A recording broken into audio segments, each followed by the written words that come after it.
पर्यावरण को सुरक्षित रखें और फ्री में ऑक्सीजन पाएं। Dharmveer Prajapati. Allen house group of institution के छात्रों को संबोधित किया मंत्री ने। कानपुर बढ़ता हुआ प्रदूषण न सिर्फ देश के लिए बल्कि समाज के लिए भी घातक साबित होगा, लिहाजा हमें अभी से ही इसके प्रति जागरूक होना होगा।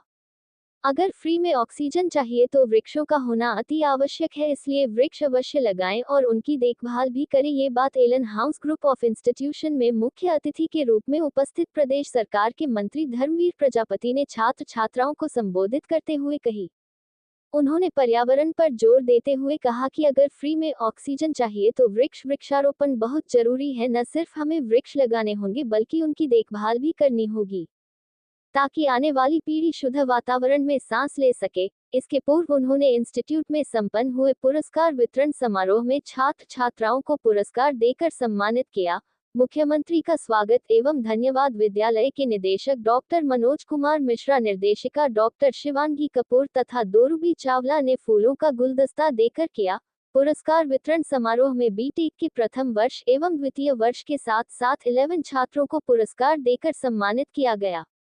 इसके पूर्व मंत्री श्री प्रजापति ने सीधा संवाद किया। उन्होंने विभिन्न प्रकार की जानकारियां साझा करते हुए आग्रह किया कि जिस प्रकार से वह पढ़ाई पर आगे चल रहे हैं, इस प्रकार से समाज हित को ध्यान में रखते हुए कार्य भी करें ताकि आने वाले बच्चों को नई ऊर्जा प्राप्त हो सके। इंस्टीट्यूट के निदेशक मनोज कुमार मिश्रा ने कहा कि इस कार्यक्रम में इंस्टीट्यूट के करीब 360 छात्राओं ने बढ़ चढ़कर हिस्सा लिया है। ये काफी गौरव की बात है। इसको लेकर मेरे मन में एक युवा पीढ़ी के साथ कई कुछ बातें ऐसी दिमाग में रहती थी, उनको लेकर के मन में आया कि बच्चों के साथ संवाद किया जाए। कई कॉलेजों में हमने संवाद बच्चों के साथ किया है। उसमें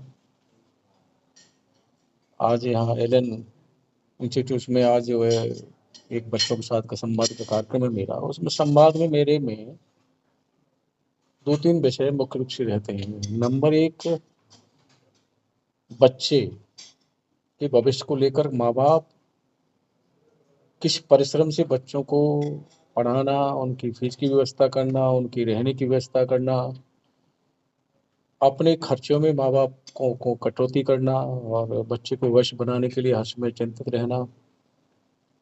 बच्चों को भी ये सारी बातें ध्यान में रखना चाहिए और अपना कदम आगे बढ़ाना चाहिए।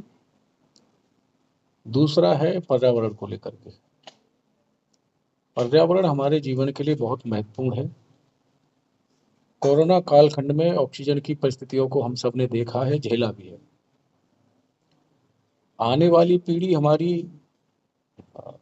ऑक्सीजन के लिए सुरक्षित रहे, आने वाली पीढ़ी हमारी पर्यावरण की दृष्टि से के लिए हम क्या कर सकते हैं आने वाली पीढ़ी के लिए। हम सब की जिम्मेदारी है कि हम सब लोग आने वाली पीढ़ी के लिए शुद्ध हवा, शुद्ध ऑक्सीजन और जल भी संरक्षित करके हम लोग जाएं। ये हम सब की जिम्मेदारी है। इन्हीं विषयों को लेकर के मेरे बच्चों के साथ संवाद होता है। बच्चा हमारा भविष्य है। बच्चे अगर उसमें फॉलो करने लग जाएंगे तो मैं मानता हूं कि हम सब लोग इस बच्चों की भागीदारी होने से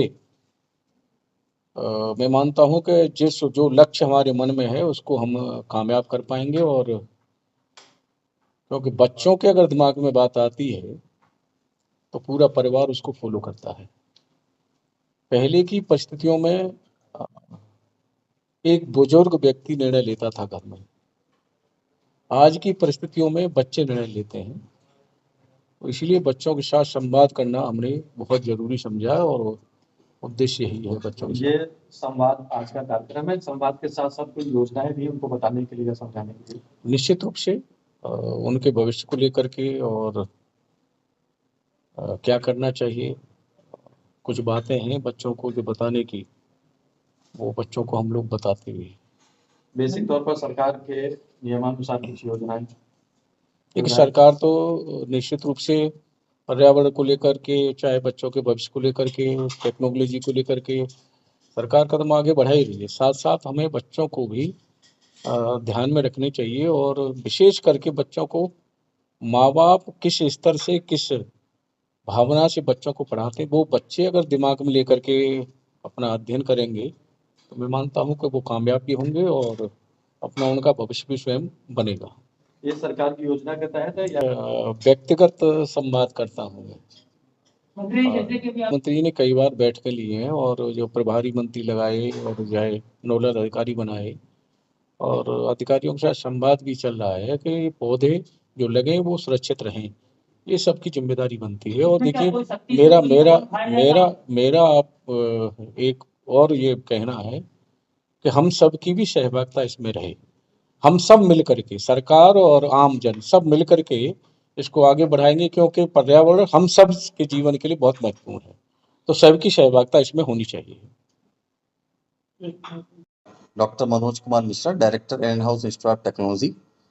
आज हमारे वहाँ हम लोगों को सौभाग्य प्राप्त हुआ, हमारे वहाँ माननीय मंत्री धर्मवीर प्रजापति जी आए और हम लोगों ने इच्छा जाहिर की कि वो हमारे वहाँ जो हैकाथन विनर्स हैं और टॉपर्स हैं बीटेक के, उनको पुरस्कार वितरित करें। उन्होंने हमारी रिक्वेस्ट स्वीकार कर ली और आज वो हैकाथन विनर्स, टॉपर्स को पुरस्कार देंगे और साथ ही साथ उन्होंने इच्छा व्यक्त की वो बच्चों से संवाद भी करेंगे। उस संवाद में वो बच्चों के भविष्य को लेकर, पर्यावरण को लेकर, उनकी शिक्षा में आ रही रुकावटों को लेकर चर्चा करने वाले हैं। और इस चर्चा में हमें उम्मीद है कि बच्चे जरूर कुछ न कुछ सीखेंगे और भविष्य के लिए, पर्यावरण के लिए थोड़ा और जागरूक होंगे। कितने बच्चे हैं जिनको पुरस्कृत किया जाता है? हमारे वहाँ 11 बच्चों को पुरस्कृत किया जा रहा है, जिसमें हमारे 5 हैकाथन विनर्स हैं और बाकी बच्चे फर्स्ट ईयर और सेकेंड ईयर के टॉपर्स हैं। फर्स्ट, सेकेंड, थर्ड तीनों के लिए नगद धनराशि है और सर्टिफिकेट्स हैं। बच्चों को पुरस्कृत करते हैं, उनको आशीर्वाद स्वरूप क्या कहना चाहिए? हम यही कहना चाहेंगे कि आज लोकल लेवल पे हम हैकाथन्स करा रहे हैं। हम चाहते हैं कि कल ये ग्लोबल लेवल पे हैकाथन करें और देश दुनिया में अपना नाम रोशन करें।